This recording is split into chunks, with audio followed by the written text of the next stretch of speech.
Good afternoon, ladies and gentlemen. If I could ask you to take your seats, or if you're not staying for this next fantastic session on an honest conversation about AI and humanity, please may I kindly request that you leave the room quietly.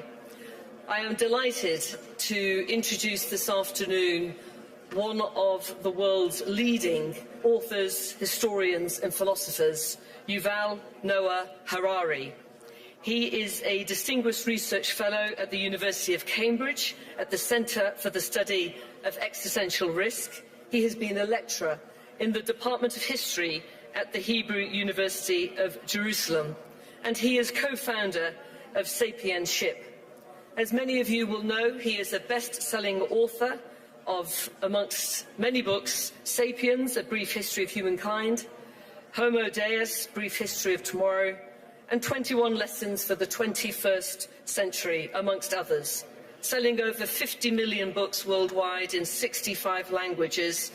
He focuses on the macro-historical questions of our time, and what a perfect moment with this pressing arrival and disruption of AI to have somebody of Yuval's distinction take on this challenge. Please join me in warmly welcoming Yuval Noah Harari to deliver a conversation about AI and humanity.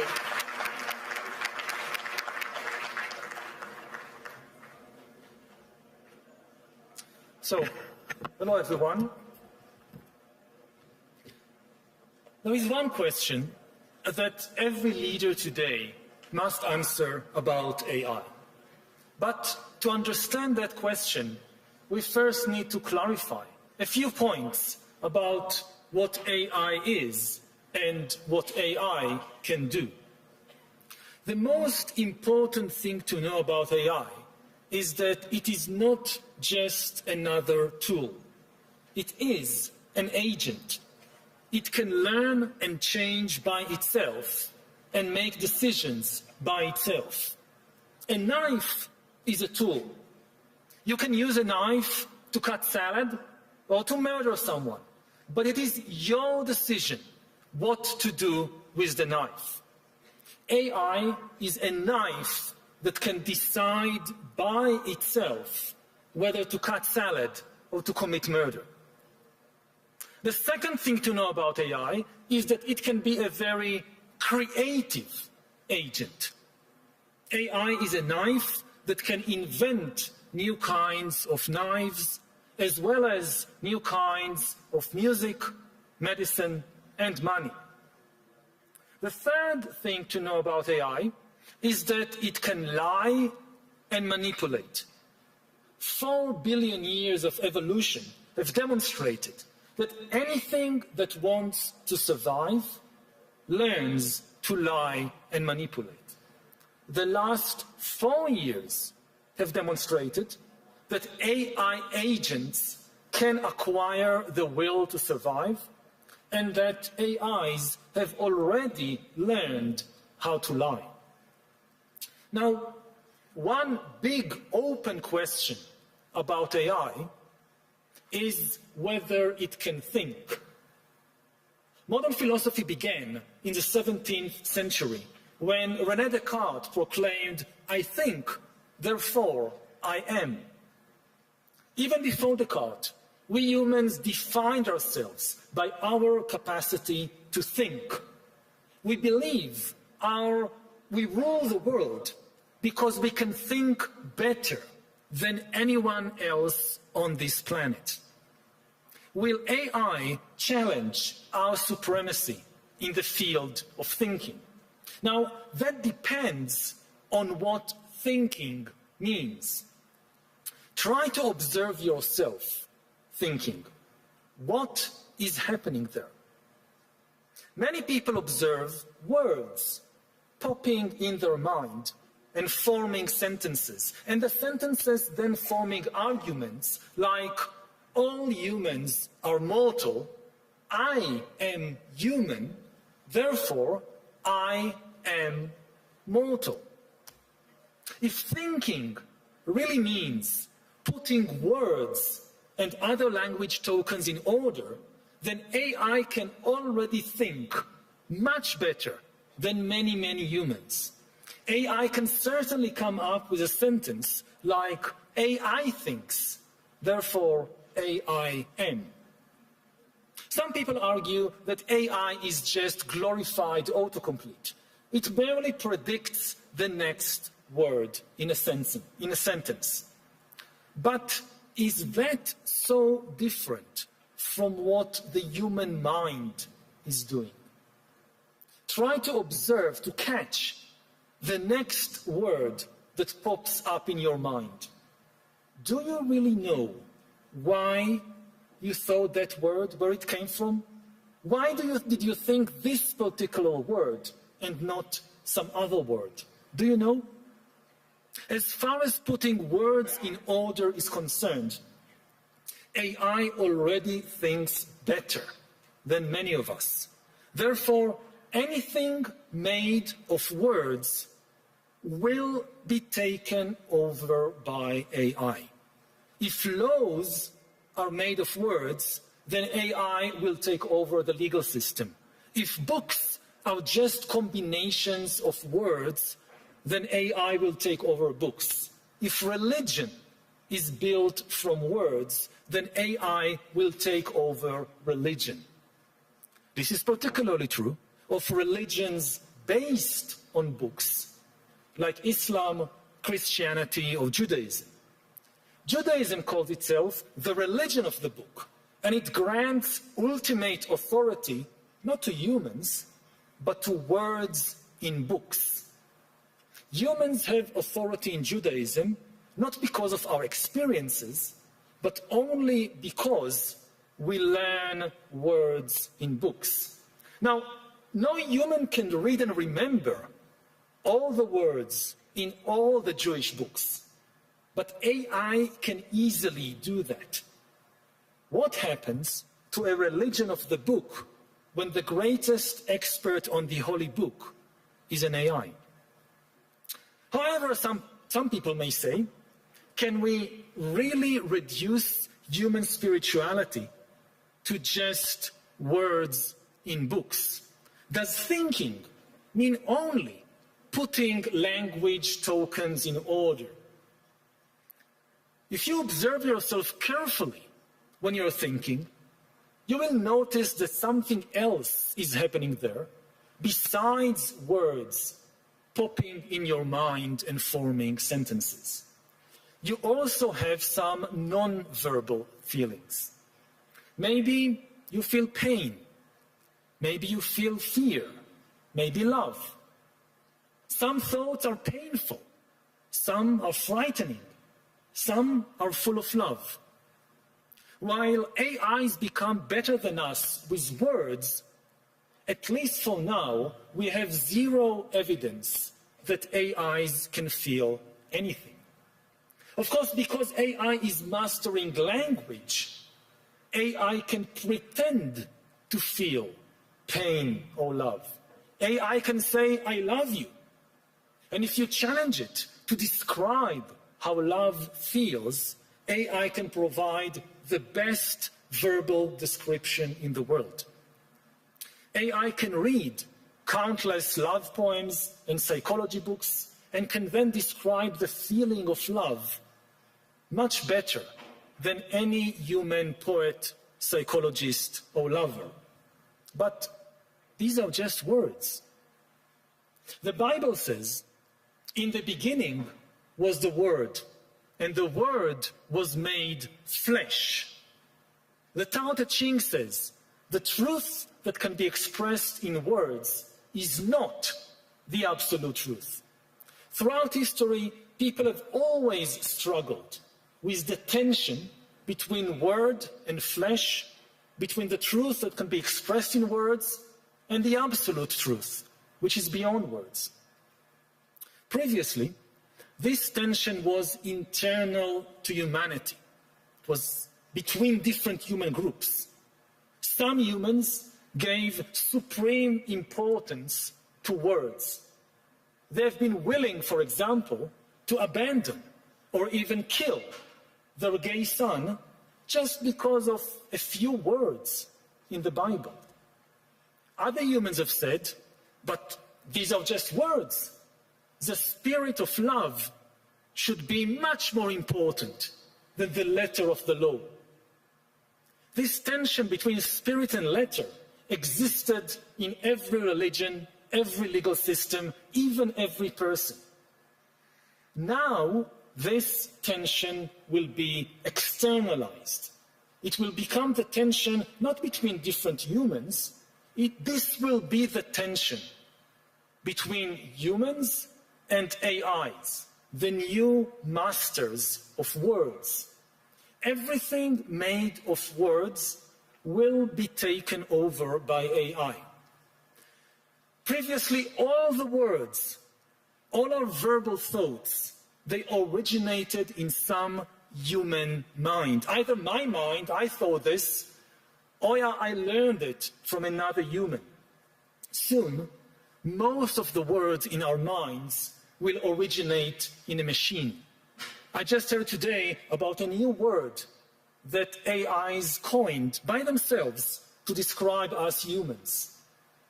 They called us the watchers. The watchers. We are watching them. AIs will soon be the origin of maybe most of the words in our minds. AIs will mass produce thoughts by assembling words, symbols, images, and other language tokens into new combinations.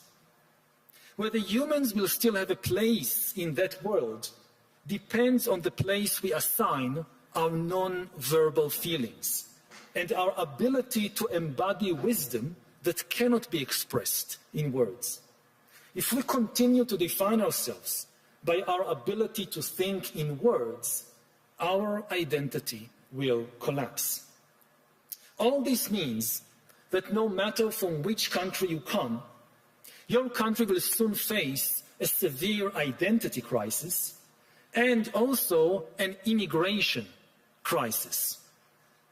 The immigrants this time will not be human beings coming in fragile boats without a visa or trying to cross a border in the middle of the night.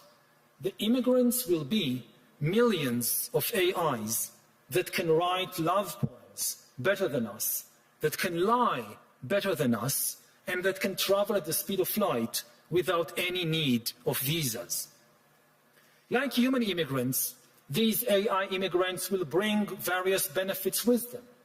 We will have AI doctors to help in our healthcare systems, AI teachers to help in our education systems, even AI border guards to stop illegal human immigrants. But the AI immigrants will also bring with them problems. Those who are concerned about human immigrants usually argue that immigrants might take jobs, might change the local culture, might be politically disloyal. I'm not sure that's true of all human immigrants, but it will definitely be true of the AI immigrants. The AI immigrants will take many human jobs. The AI immigrants will completely change the culture of every country. They will change art, religion, and even romance. Some people don't like it if their son or daughter is dating an immigrant boyfriend. What would these people think when their son or daughter starts dating an AI boyfriend? And of course, the AI immigrants will have some dubious political loyalties. They are likely to be loyal not to your country, but to some corporation or government across the ocean, most probably in one of only two countries, China or the USA. The USA encourages countries to close their borders to human immigrants, but open them very, very wide to US AI immigrants. And now we can finally come to the question each one of you must soon answer. Will your country recognize the AI immigrants as legal persons? AIs are obviously not persons. They don't have a body or a mind. But a legal person is something quite different from a person. A legal person is an entity that the law recognizes as having certain legal obligations and rights. For example, the right to hold property, to file a lawsuit, and to enjoy freedom of speech. In many countries, corporations are considered legal persons. The Alphabet Corporation can open a bank account, can sue you in court, or can donate to your next presidential campaign. In New Zealand, rivers have been recognized as legal persons. In India, certain gods have been granted such recognition.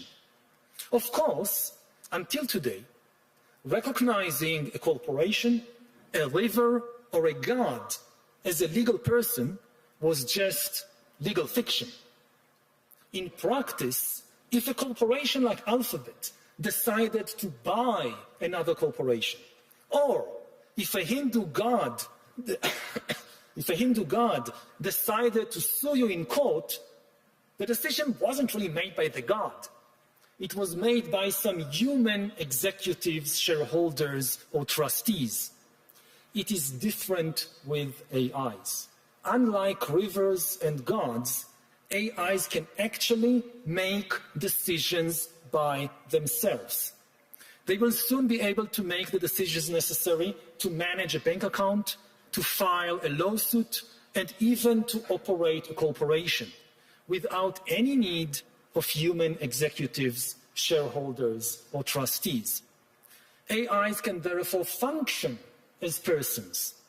Do we want to allow that? Will your country recognize AIs as legal persons? What if other countries do it? Suppose your country doesn't want to recognize AIs as persons, but the USA, in the name of deregulating AI and deregulating the markets, grants legal recognition, legal personhood to millions of AIs which start running millions of new corporations. Will you block these US AI corporations from operating in your country? Suppose some US AI persons invent super efficient and super complex financial devices that humans cannot fully understand and therefore don't know how to regulate. Will you open your financial markets to this new AI financial wizardry, or will you try to block it, thereby decoupling from the American financial system? Suppose some AI persons create a new religion which gains the faith of millions of people. That should not sound too far-fetched, because after all, almost all previous religions in history have claimed that they were created by a non-human intelligence. Now, will your country extend freedom of religion to the new AI sect and to its AI priests and missionaries? Maybe we should start with something a bit simpler. Will your country allow AI persons to open social media accounts, enjoy freedom of speech on Facebook, on TikTok, and be friends with your children? Well, of course, that question should have been asked 10 years ago. On social media, AI bots have been operating as functional persons for at least a decade. If you think AIs should not be treated as persons on social media, you should have acted 10 years ago. 10 years from now, it will be too late for you to decide whether AIs should function as persons in the financial markets, in the courts, in the churches. Somebody else will already have decided it for you. If you want to influence where humanity is going, you need to make a decision now. So, what is your answer as a leader? Do you think the AI immigrants should be recognized as legal persons? If not, how are you going to stop that? Thank you for listening to This Human.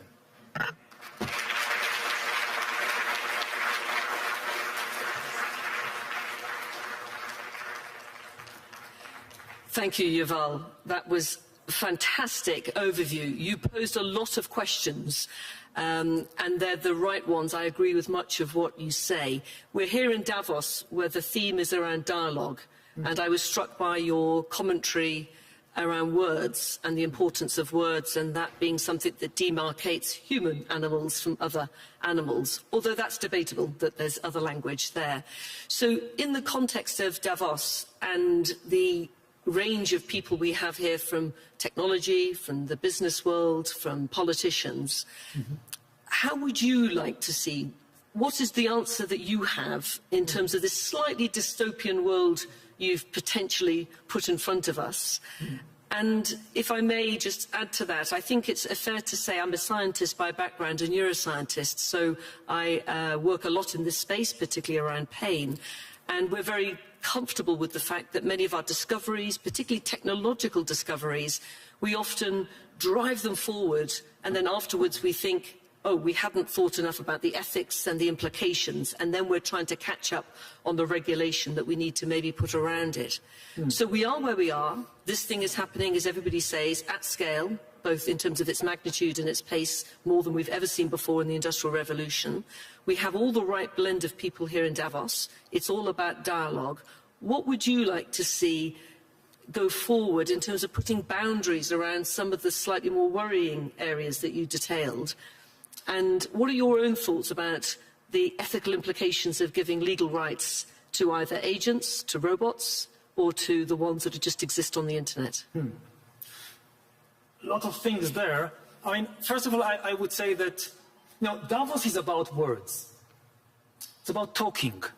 The basic idea of Davos is that you can change the world just by talking, which I like this idea, because this is also my idea as an author, as a university lecturer. This is what I do. I talk, I write.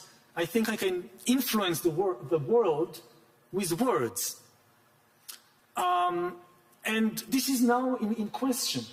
Are we at the end of the road for words?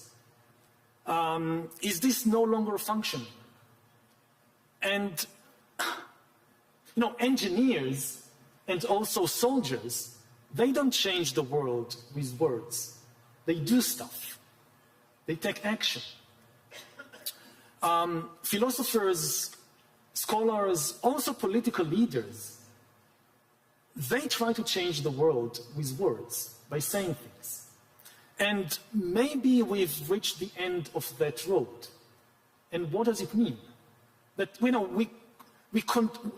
humans, we conquer the world ultimately, I would say, with language and words. Because yes, engineers can make weapons and soldiers can wield them, but to build an army, you need to convince thousands of strangers to cooperate. How do you do that? With words, with ideology, with religion. So humans took over the world not because we are the strongest physically, but because we discovered how to use words to get thousands and millions and billions of strangers to cooperate. This was our superpower. And now something has emerged that is going to take our superpower from us. Until a few years ago, nothing on Earth could use words. Only humans. Chimpanzees couldn't, rivers couldn't, the sun couldn't. We could use words.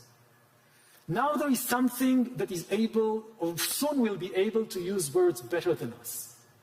And you look just, at what happened on social media and the immense change it brought to the world there. So 10 years from now, living in a world in which AIs are in command of language, how does that look like? Well, Davos in 10 years might look very different, as you say, so that's a future we can all try to think about in the context of who would be here beyond the physical human. But if I may just discuss a little bit around the fact that it's not new for humans to be beaten by technology.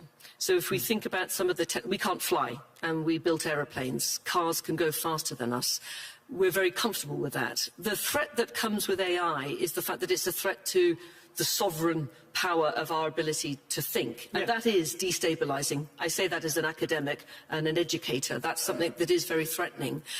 But if we go back to, say, a robot, the value we would place on a robot being able to run the 100 meters faster than Usain Bolt is less. There's something about the human endeavor, the struggle, the suffering, the fact that we can have a collective sense of empathy and understanding about what it meant to achieve something, even if it was lesser with technology. I just wonder whether an author that would replace you, how much as a human we would value that, the words of that, the creativity that comes from art that's been done with artificial intelligence.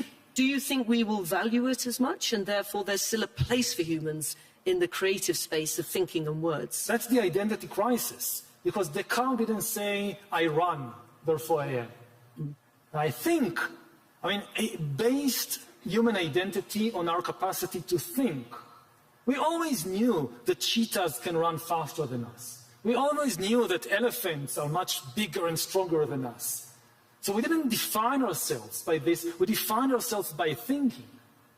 And now something is going to be better than us in thinking, if thinking means putting words in order. Now, I'm an author, I'm a speaker, I put words in order. This is my game. Like I have all these words, and I put, let's put these words in this order. No. It will be better to put it like this, like this, like this. And AI will beat me. I don't know how long it will take, 2 years, 5 years, 10 years. It will beat me. And then what does it mean for our identity? People identify, with the streams of words in their mind. Like you close your eyes, you try to see what's happening inside me. Many people, I'm one of them, we see words popping up, organizing themselves. We identify with that. But I guess my point is, using the same analogy, is that we still value a human. We have the Olympics. We've got the Winter Olympics coming.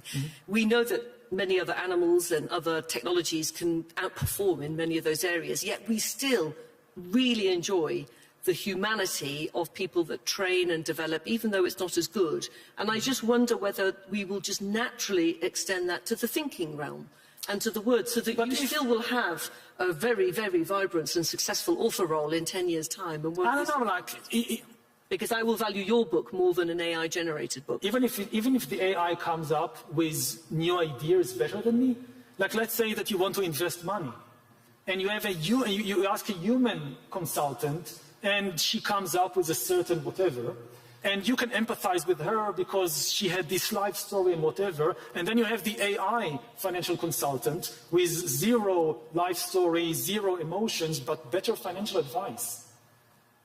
Which one will you follow? Now, we always have this kind of, I think, the big mistake, and this is why I started with the idea of agency. We always think that we can just use these things as tools. But if they can think, they are agents. Maybe I'll tell a story from medieval history. That how did the Anglo-Saxons took over Britain? And it's part myth, part history. That, the Britons who lived there originally, they were fighting with the Picts and the Scots coming from the north. And the Britons didn't fight very well. So the king of the Britons, Vortigern, he said, I have an idea. I've heard that in Germany and Scandinavia, these people really know how to fight. So let's bring over some mercenary, some Anglo-Saxon mercenary. They will fight for us. They will defeat the Picts and the Scots. And Vortigern brings over Anglo-Saxon mercenaries, and they fight well, and they defeat the Scots and the Picts. But then the Anglo-Saxons say to themselves, this is a rich country. And these people, they are very weak. And these people, they are disunited. We can take over. And they take over. We understand this with human mercenaries. We understand that when you bring a human mercenary, okay, you pay them, but they have a mind of their own, maybe they rebel. We don't get it with AIs. You look at the leader of the world, they think, I'll bring AI to fight my war for me. The idea that it can just take power away from me, it doesn't really cross their minds. They don't really accept that AIs can think. Yeah, and that is very fundamentally different. So just to reverse that, you're an alum of my institution, and we're proud of that, although you're working at the other place now in Cambridge. So the challenge, I think, for the education sector, and it goes back to a reverse flip of what Alan Turing said, which was whether a computer could think, the sort of birthplace of artificial intelligence, if you will. So I think the question we've been posing inside the academic sector is, how do we keep humans thinking? Because if we keep abdicating our decision-making, our financial decisions, or whatever it might be, increasingly to AI, the worry we have quite quickly, and we're seeing this with students coming to us through the school system, very overusing ChatGPT, is the de-skilling of critical faculties of human brain thinking. So what's your advice to me in the academic sector about how can we hang in there as humans and keep humans thinking so that we at least have some capacity to live alongside these technologies, which, as you say, bring us into a very different place going forward in terms of world order? You know, at the present moment, we still think better. So at the present moment, it's kind of telling people, you need your critical thinking, you need moral evaluations, you cannot get that from AI. But we need to prepare to the moment when this is no longer the case. We need to prepare for the moment, let's say again, take economics or finance. When AIs create a new financial system that they understand and we don't understand. How do you train economists or politicians in a world in which humans really can no longer understand how finance functions? Because AIs have created this super complex financial system that we are like the horses, you know, that horses can see that they are being traded from one human to another for a few shiny gold coins. They can't understand this idea of money, too complicated. We can be in the same situation 10 years from now, Davos 10 years from now. Maybe nobody in the room, no human in the room, understands the financial system anymore because it's dominated by AIs, and the AIs have come up with new financial strategies and devices that are just mathematically beyond the human capacity of the brain. So how does politics and finance and Davos look like in a world when no human beings understands finance anymore? Yeah, no, well, that's a beautiful note to finish on. We've run out of time. There are many more questions that we could explore, one of which just being the major difference that we know about artificial intelligence compared to human intelligence is, of course, the human brain develops from birth to adulthood around age 20, and it is a product of your life experience as a sentient human being, feeling, loving, anger, these emotions. And whilst one can improvise a little bit with sensory detectors, and you can train the brain to do that, that is fundamentally different. So the artificial brain is not a human brain, it is not human, and there is maybe something that is still of value there that goes back to that core business of this sentient human being that brings value to our understanding. And maybe one last comment. Please.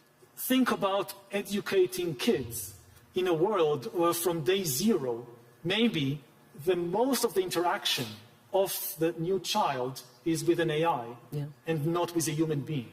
It's the biggest and scariest psychological experiment in history, and we are conducting it. Indeed, we are. Well, Yuval, thank you so much. I'm delighted that you're thinking about these problems and that you've got us all thinking this afternoon. I look forward to you coming back maybe to Davos in 10 years and reflecting on this conversation and just where we have got to. But thank you all to the audience, those of you online and those in the group. And thank you. Can we give a round of applause to you?